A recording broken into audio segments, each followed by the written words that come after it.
Welcome to the Planetary Republic of Comics, Module 3, Comics and Politics. I am Professor Frederick Luis Aldama here at The Ohio State University. As a cultural object made by creators living in time and place, the making, distributing, and consuming of comic books across the globe is shaped within various and varied social and political contexts. To at least briefly trace this landscape, in this module, we will attend to issues that pertain to the socio-political context of creation and distribution in different historical epochs and geographic regions. We will also consider how such contexts inflect matters of form and content that are either working within or against the officially sanctioned and politically authorized status quo. When it comes to comic book creation and distribution, there's an assumption that democratic nations such as the US and Europe allow for a total anarchy in art, a total freedom of expression. Usually, this assumption is built out of a sense that non-democratic regions of the globe, such as the Middle East, Cuba, North Korea, and countries in Central and South America, actively curtail the freedom of expression. While certainly comic book creators in the US and Europe have been more successful in creating all variety of comics, this has by no means been a guarantee. Along with other artists, there has been a long history of struggle to combat repressive policies that threaten to straitjacket the form and contents of comics. The US has experienced its fair share of draconian repressive measures on the arts.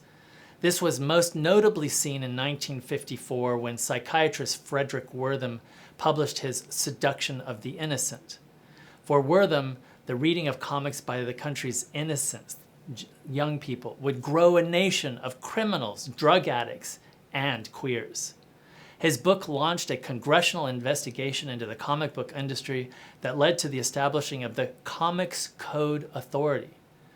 For the foreseeable future, the Comic Code Authority would determine what was suitable for mainstream publishers to print.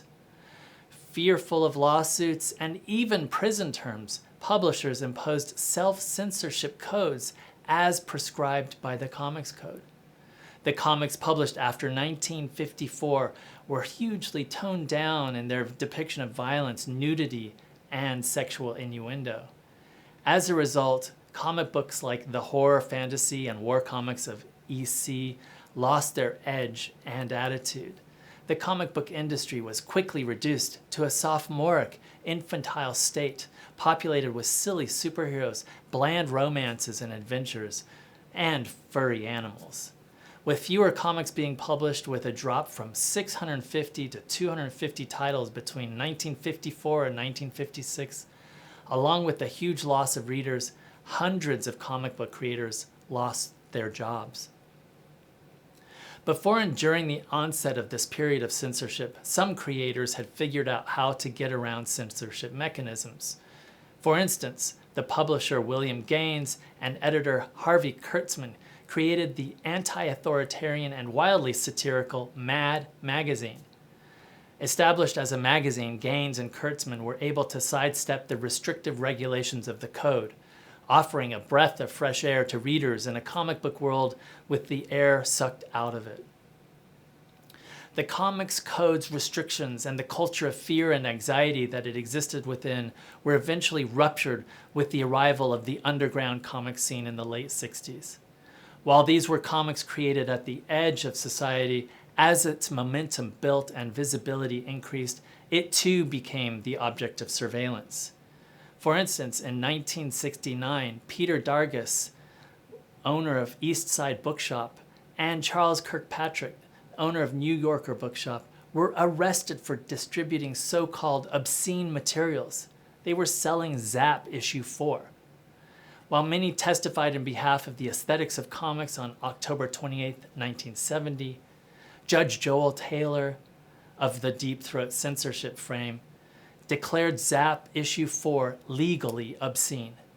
He declared Dargis and Kirkpatrick guilty. In 1973, further sets of repression were put into place when the Supreme Court passed the law that local communities could establish their own obscenity standards. Out of fear of prosecution, This led to the closing down of many of the venues, especially so-called head shops that sold bongs and countercultural magazines, clothes, and the like, where underground comics were sold. Such repressive measures continued into the 1980s. Famously, Michael Cora of Friendly Frank's comic shop was arrested on charges of distributing obscenity for selling Reed Waller's anthropomorphic erotica comic, Omaha, the Cat Dancer. Richard Corbin's and Simon Revelstoke's high-octane fantasy adventure tale that featured bare-bosomed maidens, the Bodyssey, and Robert Crumb's comics anthology Weirdo. Indeed, it was the absurdity of this case that posed a serious threat to the freedom of expression and civil liberties that led to Dennis Kitcher to establish the nonprofit Comic Book Legal Defense Fund. Funded by comic book creators, the CBLDF is devoted to defend the freedom of expression, distribution, and consumption of comics. By the late 1980s, many comics with explicit reference to sex, LGBTQ characterizations, and those that depicted extreme violence began to fly under the Comics Code radar. With the likes of DC establishing the age-restricted adult-oriented imprint Vertigo and others following suit, publishers were increasingly able to get around the Comics Code rulebook. This said, the power of the conservative thread that makes up part of U.S. social fabric has continued to affect the making and consuming of comics. For instance, in 2000, the store clerk Jesus Castillo of Keith's Comics in Dallas, Texas, was arrested and found guilty for selling hentai manga. Because the mature audience manga was in a comic book store, it was claimed that he was selling pornography to children. He was sentenced to 180 days in jail, 1 year of probation, and given a $4,000 fine, a decision that was upheld in spite of requests that the conviction be overturned. And there continue to be cases where conservative individuals or groups pressure libraries to ban certain comics. In Marshall, Missouri, it was demanded that the public library not carry Craig Thompson's Blankets, an autobiographical comic that tells of his journey away from and rejection of his family's evangelical Christian beliefs. And in South Carolina, the state legislature debated cutting $52,000 from the College of Charleston's budget if it incorporated Fun Home into its College Reads program for incoming freshmen. The cut would have wiped out its College Reads program altogether. In Europe, there have been similar moments of despotic repression. For instance, at one point in Britain, the British Communist Party and the Church of England rallied together conservative teachers and parents to pressure the government to ban comics that portrayed violence. The claim, reading these comics leads to criminal behavior and hooliganism. In 1955, the Children and Young Persons Act was established, and it's still active today. The entity had a field day with Britain's own underground comic scene. By the late 1960s and early 70s, it had already found publishers of Nasty Tales and Oz guilty for distributing obscenity. Those publishers of Oz were sentenced to prison, and in what became one of the longest obscenity trials in British legal history, the verdict was finally overturned by appeal. In this schematic history of the repression of comics, there have always been policies and ideological mechanisms put into play aimed to restrict the movement of comics between countries. In addition to the official comics codes that came to exist in Europe, there was the belief that comics, as the embodiment of U.S. American culture, was crass, that it was the lowest of the lowbrow of culture. In France, the long tradition of bande dessinée being published in book format and sold in bookstores lent it a certain cultural credibility among the serious-minded adults. The publishing and distribution of and more content inspired by U.S. mainstream comic books was considered to be less serious and, in some highbrow circles, an imperialist sullying of highbrow Francophone culture. In other countries, the gatekeeping of comics from other countries has even appeared in the making of policies. There were especially restrictive measures placed on comic book authors in Mexico and throughout South America. For instance, in 1944, the Catholic Legion of Decency in Mexico led to the censorship and even jail time for creators. For instance, in 1953, Adolfo Mariño was arrested and sentenced to jail for creating his comics Yolanda and Picante.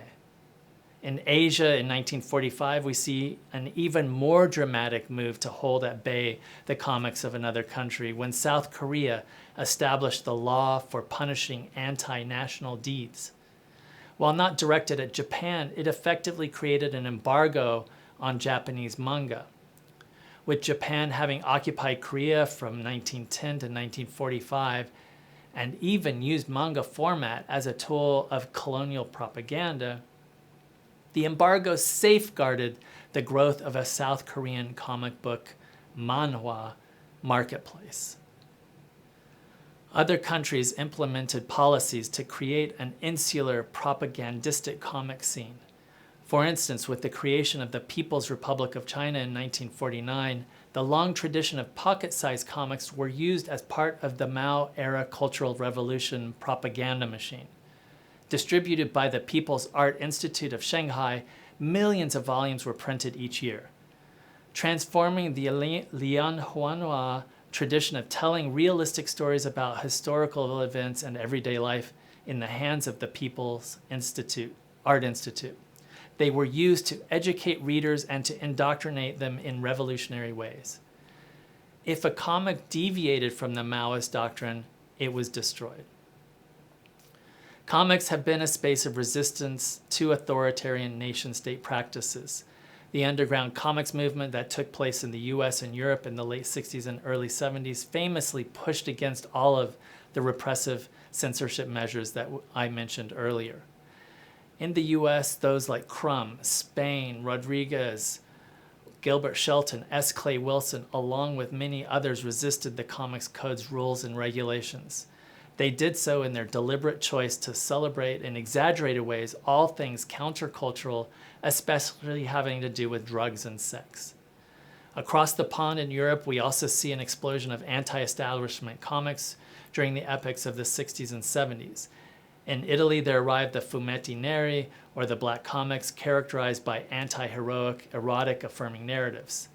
And there was also the fumetti dottore that relished in and affirmed the body, all while leveling pointed critiques at Italy's socio-political scene. In France, there was the rise of a counter-cultural comic book scene that grew up around comic magazines like Pilote and Charlie Hebdo. In Spain, after the death of Franco in 1975, creators moved from safe juvenile tabeos to create more satirical, sexually adventurous, and politically rebellious works.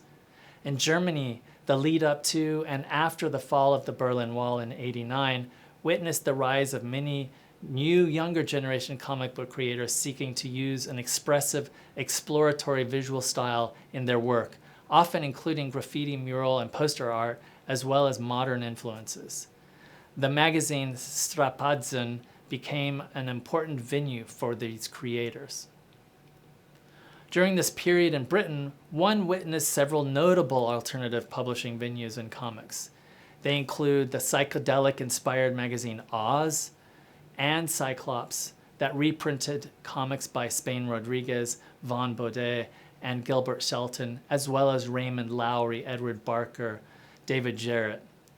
Nasty Tales that also published Brits like Chris Welch and Edward Barker, as well as reprinted U.S. underground comics.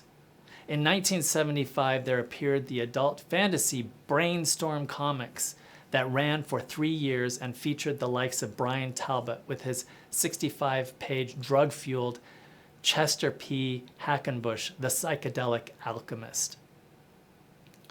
As the US and European underground comic scene became harder and harder to sustain, there was the transition into alternative comics. We see this with the arrival of creators like Art Spiegelman, Françoise Mouly, Bill Griffiths, and others arriving on the scene who sought a less in-your-face way of fighting for creative freedom. The 1980 publication of the high-production, full-color, and black-and-white formatted Raw known for serializing Spiegelman's Pulitzer Prize-winning Mouse, marks this transition and published US, European, South American, Japanese, and African comic book creators that sought to bring a subtle and literary approach to their comic storytelling. Comic book creators from all over the globe have created within many different socio-political contexts. However, in spite of the ebbs and flows of various gatekeeping strategies, taken as a whole and seen within a larger window of history, such creators and their creations ultimately make up a healthy, rapidly growing planetary republic of comics today.